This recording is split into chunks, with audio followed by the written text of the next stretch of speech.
प्यारे बच्चों, मेरे YouTube चैनल पर आप सबका स्वागत है। आज हम काम करेंगे पाठ 5 जो कि कक्षा 8वीं कक्षा का काम है।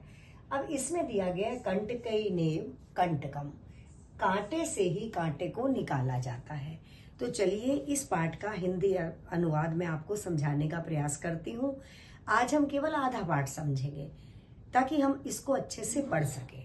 शुरू करते हैं। आसीत कश्चित चंचलो नामे व्याधै। व्याधै का मतलब है शिकारी। बच्चों ध्यान रखोगे, ये दोनों सिमिलर शब्द लगते हैं, व्याधै और व्याघ्र। व्याघ्र में देखो ये नीचे र लगा है, तो इसका मतलब है, उसका अर्थ है बाघ, और व्याधै का मतलब है शिकारी। आसीत कश्चित चंचलो नामे व्याधै, कोई चंचल नाम का शिकारी था। पक्षी मृग आदि नाम ग्रहणेन सह स्वीयाम जीविकाम निर्वाहयति स्म। पक्षी मृग आदियों को पकड़कर, कि पक्षी और मृग आदि को जब वो पकड़ता था तो सह स्वीयाम जीविकाम निर्वाहयति, वह अपनी जीविका चलाता था। एकदा सह वनई, एक बार उसने जंगल में जालम विस्तीरिये, जाल को बिछाया, और गृहम आगतवान, और घर आ गया। अन्य अस्मिन दिवसे, अगले दिन, प्रातः काले, प्रातः के समय, यदा चंचलः वनम गतवान, यदा जब चंचल वन में गया, तदा सा दृष्टवान, तब उसने देखा, यत तेन विस्तारितः जाले, जो उसने जाल बिछाया था उसमें दुर्भाग्यात, दुर्भाग्य से, एकः व्याघ्र बद्ध आसीत, एक बाघ फंस गया है या बंध गया है। सह अचिंत्यत, उसने सोचा, व्याघ्र मां खादिष्यति, कि बाघ मुझे खा जाएगा। अतएव पलायनम करणीयम, महत्वपूर्ण शब्द है पलायनम।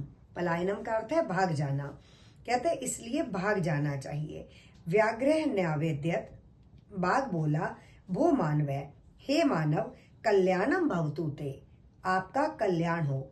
यदि त्वम माम मोचिष्यसि, यदि आप मुझे छोड़ दोगे, तरही अहम त्वाम न हनिष्यामि, तो मैं आपको हानि नहीं पहुंचाऊंगा। तदा स व्याधै व्याघ्रम, तब उस शिकारी ने बाघ को जालात बही निर्सार्यत, जाल से बाहर निकाला। व्याघ्र क्लांतः, क्लांतः का अर्थ होता है थका हुआ। बाघ थका था। स अवदत, वह बोला, भो मानव, हे मानव, पिपासु अहम, मैं प्यासा हूँ। नद्याम जलम आनिये मम पिपासाम शम्य, नदी से जल लाकर मेरी प्यास बुझा दो।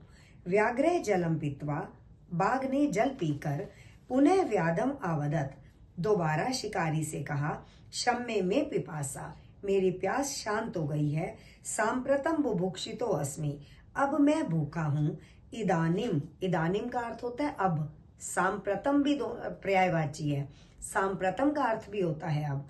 अहम त्वाम खादिष्यामि, अब मैं तुम्हें खाऊंगा। चंचल है उक्तवान, चंचल बोला, अहम त्वत् कृते धर्मम आचरितवान, मैंने आपके साथ धर्म का आचरण किया है। तव्या मिथ्या भनितम, आपने झूठ बोला। त्वम मां खादितुम इच्छसि, तुम मुझे खाना चाहते हो। व्याघ्र अवदत, बाघ बोला, अरे मूर्ख, सुधारताए किम अपि अकार्यम न भवति, कहते हैं भूखे के लिए कुछ भी गलत नहीं होता। सर्व स्वार्था समीहते, सब कुछ स्वार्थ में समाया हुआ है। बच्चे, मैंने यहाँ तक का आपको हिंदी अनुवाद कराया आज, ताकि आप इस पाठ को यहाँ तक पढ़ो। अगर कोई मुश्किल शब्द लगता है, कहीं कुछ समझ नहीं आता, तो मुझे बताओ, और इसके बाद कल मैं आपको जो बाकी चैप्टर बच गए उसको करा दूंगी, और अभ्यास कार्य को। आशा है आपको समझ आया होगा। मेरे चैनल को लाइक करें, सब्सक्राइब करें। धन्यवाद बेटा।